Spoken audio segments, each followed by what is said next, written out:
Jack కి ఇంకా 11,50,00,000 రూపాయలు కావాలని తెలుసు. తనకి ఒక క్లియర్ ఐడియా కూడా ఉంది. తన మేనేజర్స్ దగ్గర సిటీ మొత్తం చాలా స్ట్రాంగ్ ఇన్ఫ్లుయెన్స్ ఇంకా కనెక్షన్స్ ఉన్నాయని చెప్పి. సో ఇది part 2 video how the rich think అని చెప్పి. మీరు ఇంకా పార్ట్ 1 చూడకపోతే రిలేటెడ్ ట్యాబ్స్ లో వీడియోస్ లో ఇచ్చాను, ముందు అది చూసి ఇదే వీడియోకి రండి. అప్పుడే మీరు స్టోరీకి ఇంకా బాగా కనెక్ట్ అవుతారు. జాక్ తన మేనేజర్స్ అందరితో ఒక మీటింగ్ ని మళ్ళీ ఏర్పాటు చేసి సిటీలో ఉన్న బిగ్గెస్ట్ స్పెండర్స్ అందరినీ ఒక గ్రూప్ లోకి యాడ్ చేయించారు. గ్రూప్ రెడీ అయ్యాక జాక్ అందులో ఒక మెసేజ్ ని పోస్ట్ చేశారు. రేపు రాత్రి ఈ బార్ న్యూ ఓనర్షిప్ సందర్భంగా మీ అందరూ నా పర్సనల్ గెస్ట్ గా నేను ఇన్వైట్ చేస్తున్నాను. రాత్రి మొత్తం అన్ని డ్రింక్స్ కాంప్లిమెంటరీగా ఫ్రీగానే ఉంటాయి అని చెప్పి అనౌన్స్ చేస్తారు.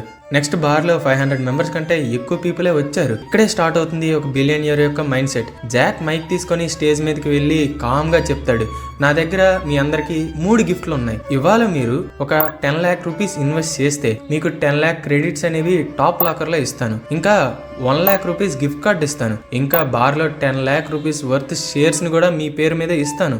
ఈ ఆఫర్ వినగానే అందరూ షాక్ అయిపోయారు. అప్పుడు జాక్ ఇంకో ట్విస్ట్ ని ఇస్తాడు. మీరు చేసిన అమౌంట్ ని అలా ఇన్వెస్ట్ చేస్తూ 1 year పాటు ఉంచితే మీ 10 lakh రూపీస్ అనేవి ఫుల్ గా మీకు రిటర్న్ ఇచ్చేస్తా. అలా కాకుండా 2 years పాటు వెయిట్ చేస్తే 15 lakhs ఇస్తా.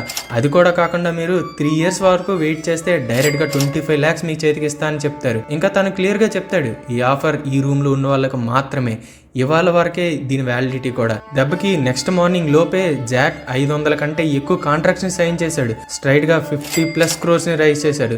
నెక్స్ట్ 2 weeks లో అద్దె ప్రాసెస్ ని 7 times రిపీట్ చేశాడు. టోటల్ గా 200 crores ని రైజ్ చేశాడు. ఫస్ట్ కలెక్ట్ చేసిన మనీతో ఆ బార్ ని వెంటనే కొనేశాడు. అది మాత్రమే కాకుండా మిగిలిన మనీతో చుట్టుపక్కల ఉన్న బార్స్ ని కూడా కొనేసి మొత్తం ఆ సిటీకే నైట్ క్లబ్ కింగ్ గా మారాడు.